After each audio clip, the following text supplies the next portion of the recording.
ये है talks news network और आप देख रहे हैं पॉलिटॉक्स, राजनीति का कच्चा चिट्ठा। हाड़ कपा देने वाली ठंड के बीच स्कूल व्याख्याता भर्ती परीक्षा की तिथि आगे बढ़ाने की मांग सहित अन्य मांगों को लेकर राजस्थान विश्वविद्यालय स्थित पानी की टंकी पर 3 दिन से चढ़ी दोनों छात्राएं आज चौथे दिन मुख्यमंत्री अशोक गहलोत के ओएसडी लोकेश शर्मा की समझाइश पर आज टंकी से नीचे उतर आई। दोनों छात्राएं की आज दिन में अशोक गहलोत से मुलाकात होगी। सोमवार दोपहर से टंकी पर चढ़ी दोनों छात्राओं ने मांगे नहीं माने जाने पर आत्मदाह करने की धमकी भी दी थी। वहीं बुधवार शाम राज्यसभा सांसद डॉक्टर किरोड़ी लाल मीणा भी वहां पहुंचे और छात्राओं के पास टंकी से नीचे उतरने से संबंधित मार्मिक अपील का एक पत्र भी पहुंचाया, लेकिन जिद पर अड़ी छात्राओं पर उसका कोई असर नहीं हुआ। डॉक्टर किरोड़ी लाल मीणा ने अपने 40 साल के राजनीतिक करियर में सैकड़ों आंदोलन के अनुभव और संघर्ष की कहानी का सार पत्र में लिखते हुए छात्राओं से टंकी से नीचे उतरने की अपील करते हुए लिखा कि मेरी प्यारी बेटियों, मैं आश्चर्यचकित हूँ कि बच्चियों के इस अकल्पनीय कदम के बावजूद वातानुकूलित कमरों में रहने वाले नेताओं के कानों में जू नहीं रेंग रही है। जन सेवा का राग अलापने वाले नेता क्या वाकई इतने निष्ठुर और हठधर्मी होते हैं? मेरी प्यारी बेटियों, मेरे प्रयास में कभी कोई कमी नहीं रही।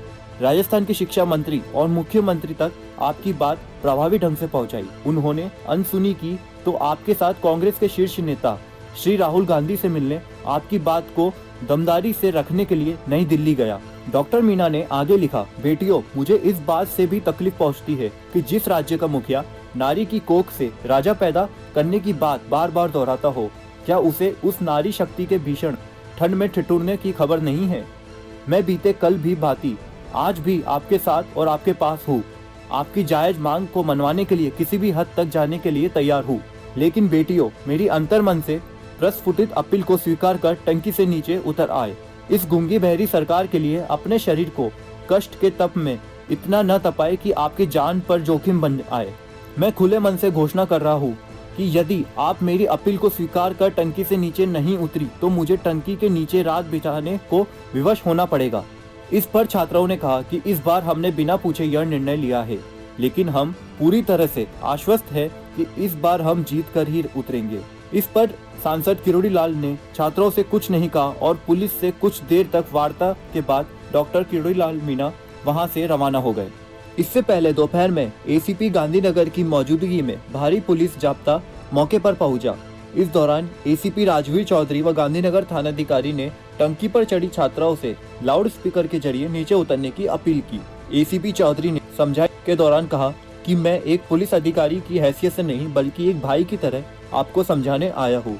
इस कड़ाके की ठंड में आपके स्वास्थ्य का ख्याल रखने की हमारी भी जिम्मेदारी है। इसके बाद मौके पर एडिशनल डीसीपी अजय पाल लांबा छात्रों को उतारने के लिए एक बड़ी सुनार गडर के साथ मौके पर पहुंचे, लेकिन जैसे ही सुनार गडर थोड़ा आगे बढ़ी तो कुछ छात्रों ने पथराव कर दिया। इसके बाद गडर को पीछे हटाना पड़ा। इससे नाराज डीजीपी अजय पाल लांबा छात्रों के बीच पहुंचे और उन्हें समझाया कि पुलिस आपके साथ है, लेकिन पथराव करना गलत है। डीसीपी लांबा ने भी इस दौरान आंदोलन का नेतृत्व कर रहे छात्र नेताओं से बात की और उन्हें समझाया, लेकिन टंकी पर चढ़ी छात्राएं नहीं मानी और मांगे नहीं माने जाने तक टंकी से नीचे नहीं उतरने से मना कर दिया।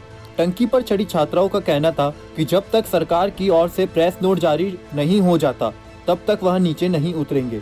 इस बार हम आर पार की लड़ाई लड़ने चढ़ी है। बता दे, टंकी पर चढ़ी छात्राओं के परिजन भी वहां पहुंचे। एक छात्रा का पिता और दूसरी छात्रा के फूफा ने उन्हें नीचे उतरने की खूब समझाइश की, लेकिन छात्राएं नहीं मानी।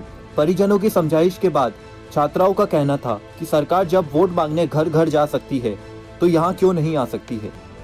हमारी एक छोटी सी ही मांग है कि परीक्षा तिथि को आगे बढ़ाया जाए। वहीं छात्राओं ने पुलिस से अनुरोध किया कि वे आंदोलन कर रहे छात्रों के परिजन पर दबाव नहीं डाले। साथ ही परिजनों से कहा कि आप बिल्कुल चिंता मत कीजिए। पॉलिटॉक्स ब्यूरो, जयपुर। ये है टॉक्स न्यूज नेटवर्क और आप देख रहे हैं पॉलिटॉक्स, राजनीति का कच्चा चिट्ठा।